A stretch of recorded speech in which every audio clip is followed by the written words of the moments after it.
Hey everyone, FinTech here. It's well known that celebrity investor Cathie Wood has set a $3,000 price target for Tesla by 2025. It's also no secret that other electric vehicle companies such as Rivian and Lucid Motors have been getting sky-high valuations by the market based on the thesis that EVs are going to replace traditional gas engine cars over the next decade. But Cathie Wood has issued a warning about these valuations, saying she expects to see EVs essentially become commodities as soon as 2026. Our latest thinking is that by the year 2026, the average electric vehicle will cost about $15,000. Well, one of the reasons we do believe there's going to be quite a bit of commoditization. And as we've seen in every other area with commoditization, that means EV companies will lose their pricing power by 2026, removing their ability to make huge profits on their cars. But Wood also sees a solution for this, one that Tesla has been working on for years. Because by that time,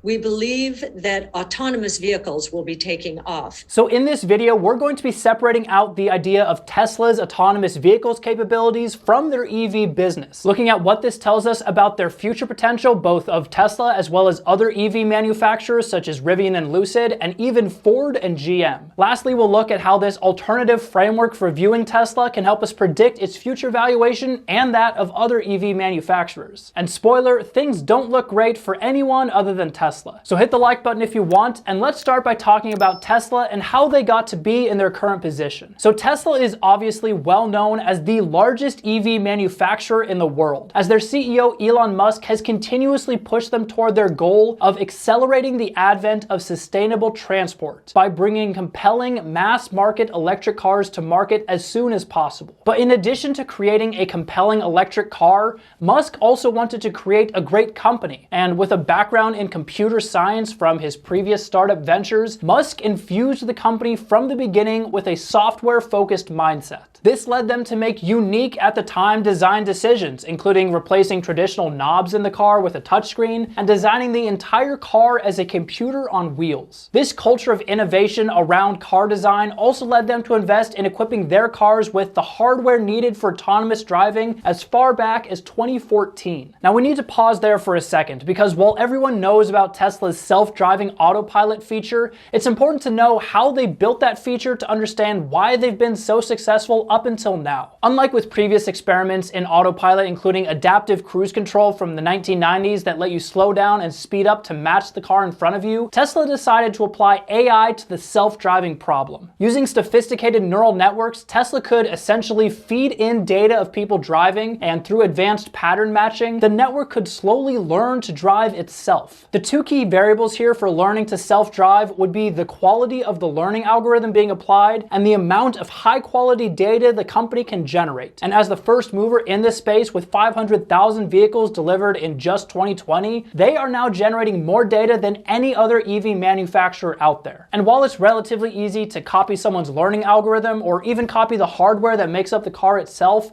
it's almost impossible to catch up when someone else has more data than you. This early lead is why Cathie Wood, with her ARK Innovation ETF, and a big fan of Tesla by the way, has not been so bullish on other EV manufacturers such as Rivian or Lucid Motors. If we're going autonomous, neither Rivian, and we've interviewed both of them, we've had meetings with their management teams, neither is interested, at least at this time, in pursuing autonomous.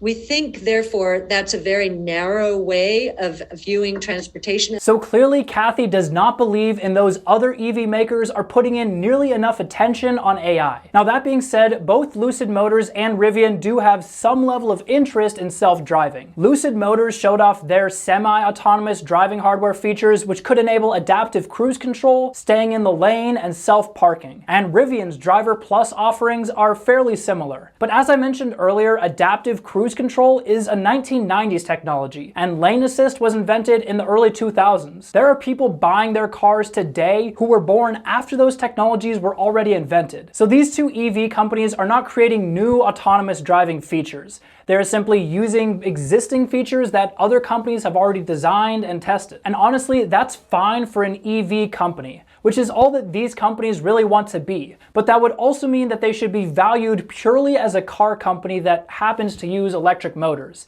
That is a very different case from Tesla, who has much broader ambitions of building essentially an autonomous robot on wheels that can even carry people in a taxi service, with all their cars communicating with each other over a network. But speaking of networks, is your network connection right now being protected by Atlas VPN? Connecting to a VPN lets you get a new IP and DNS address, encrypting your data and hiding your virtual location. But did you know that for just $139 a month, Atlas VPN will also automatically scan leaked databases and let you know if your personal information has been exposed? You can check if your email address, username, password, or social security number was found in a leak. And by using the link in the description, you can also watch your favorite shows that aren't available in your area. Netflix, Disney Plus, Amazon Prime. There's a whole world of content out there that you can't see because of geo restrictions based on where you live. But if I wanted to watch Rick and Morty or Top Gear on Netflix, all I have to do is change my virtual location to the UK and boom, I can watch any show as if I was in that region. Right now, Atlas VPN is offering a 3-year subscription for just $139 per month with a 30-day money-back guarantee. And just for Cyber Month, they are throwing in an additional 3 months for free. So you've got nothing to lose in trying it out, and this deal won't be around forever, so check out the link in the description below. And now, back to the video. So Tesla has huge value beyond merely being an electric vehicle maker. But this is where we start to see some issues with the other EV companies. Lucid Motors, as of when I'm filming this video, has a market cap of over $70 billion. They've delivered fewer than 1,000 cars this year, and they only plan to deliver 20,000 Air sedans in 2022 and 90,000 in 2023. Ford, on the other hand, is selling more cars per month than Lucid plans to deliver in the entire year of 2023. And yet Ford has a market cap of only $10 billion more at $79 billion. And remember, while Lucid does have the advantage of being an electric car company, and I do think that that market will outperform gas car companies over the next 10 years, they are ultimately driving toward becoming a commodity car manufacturer by 2026, if Cathie Wood is right. Rivian similarly has a market cap of $96 billion, more than Ford and even more than GM's $90 billion market cap. Now, Rivian also plans to deliver around 1,000 cars this year, but they do have a large backlog of orders, including 55,000 back at the end of October, and a contract to deliver 100,000 cars to Amazon through 2024, which is substantial, super impressive, and shouldn't be swept under the rug. But again, that is fewer cars than Ford makes in a single month. And as we've talked about, they're going to be commoditized within the next decade. But what does that actually mean? Well, a commodity is where there isn't any real differentiation between two products. If GM sells a $15,000 car and Ford sells a $14,000 car with the exact same features, people are going to buy the Ford since it's the same thing for a lower price. This results in profits being driven out of the industry. In fact, in the gas-powered car market, which was commoditized decades ago, companies don't make that much money from selling new cars, with only around 10% margins on new car sales. They make up for that with other services. For example, they can make around 4 times that by selling replacement parts for their vehicles. So as long as Lucid and Rivian are solely focused on producing electric cars, we know what their future looks like, and it's not an incredibly profitable one. But let's compare those two companies with Tesla. Now, Tesla also has a very high market cap, over 10 times that of Rivian or Lucid, but they also expect to deliver 1.3 million cars in 2022, more than 50 times as many as Lucid Motors. So on a per car basis, they're actually cheaper than the other EV makers. But more importantly, Tesla is not just an EV company. They're innovating in the software space with their autonomous driving AI. So ultimately, Lucid and Rivian are more expensive, have less future potential than Tesla, and to me seem to be overvalued compared to even traditional gas car makers. But speaking of gas car companies, Tesla may actually see more competition in the AI space from traditional car makers than from these new EV startups. While Lucid and Rivian have decided not to pursue AI technologies for now, both Ford and GM have put substantial resources into developing self-driving capabilities. Ford, for example, in addition to their move into EVs, had previously had a segment in their business that they reported as their mobility segment, which focused on autonomous autonomous vehicles and related businesses, including their investment in Argo AI. Argo AI is a company that develops autonomous driving systems, potentially allowing Ford to compete with next-gen car makers like Tesla. Now, they are obviously well behind Tesla in terms of data for their models, but they are well ahead of other EV makers by at least having this business segment. They're also partnering with Volkswagen on Argo AI, the largest car manufacturer in the world and the second largest EV maker behind Tesla, which means they might be able to compete with Tesla at some point by leveraging their sheer scale in terms of cars on the road. Now, they will certainly need to ramp up investments in this area to achieve that, but it is a possibility. The other company that provides direct competition in the autonomous driving space is GM, who owns a subsidiary called Cruise. Cruise has driven more than 2 million miles over the past 5 years and invested billions of dollars in their operations, even driving more miles than Google-owned Waymo in 2020. They have been logging tons of miles on California roads and running mostly under the radar with no consumer product released as of yet. Waymo, similarly, has been running a self-driving taxi service in Phoenix, Arizona. But unlike Tesla, they have been much more quiet about their activities until they're actually ready to release a final product. And we might as well mention here Apple's potential car tech play called Project Titan, which they've supposedly been working on since 2014, adding yet another big tech company to the list. So competition for Tesla is heating up in the autonomous driving space,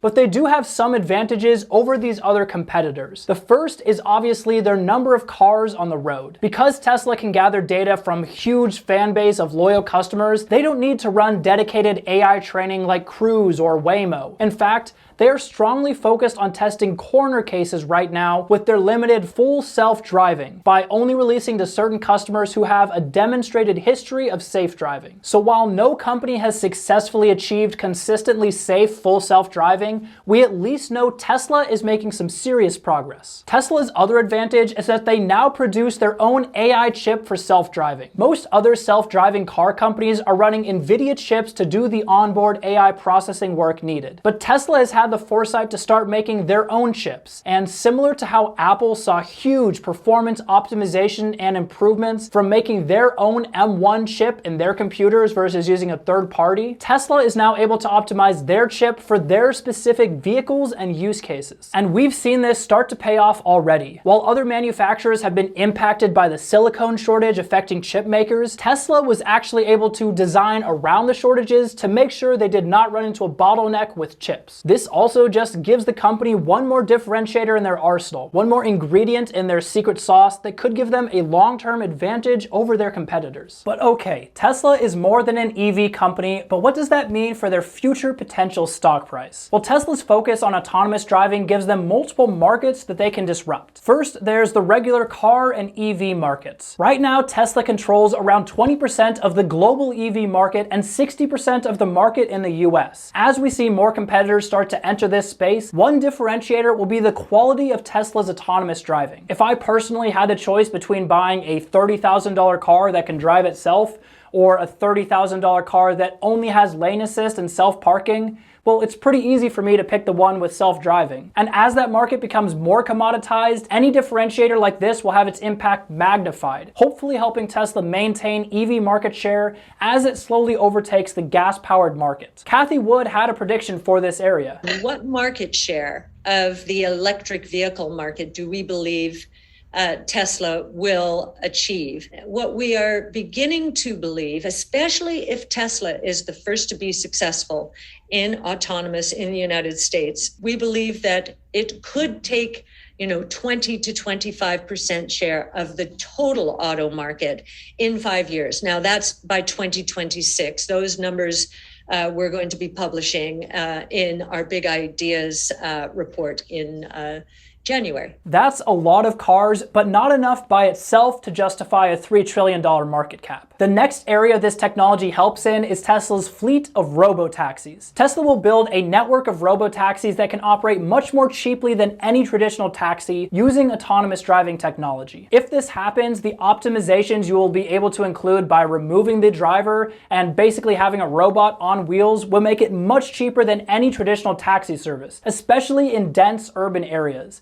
Not to mention how much more efficient and safe the cars will be with a network of vehicles that can all communicate with each other. Together, this could disrupt the entire Uber or taxi or maybe even the entire delivery industry, further improving their potential market cap. Lastly, and this is slightly adjacent to the AI technology, is Tesla's battery tech. More efficient batteries in electric cars will be very important, acting as another Tesla EV differentiator in the short term. And I would not be surprised in the long term if Tesla ends up supplying batteries to other EV makers as well. But as we move to a world where more and more electricity is generated by renewable sources such as wind and solar, batteries are going to become more important than ever to smooth out demand when the sun isn't shining or the wind isn't blowing. This will hugely increase the total addressable market for Tesla's battery technology as it becomes an essential part of energy infrastructure. We've seen some of this start to happen in Australia with Tesla's Victorian Big Battery. So add all of that together, Tesla's EV, Tesla's robotaxi service, and Tesla's battery production,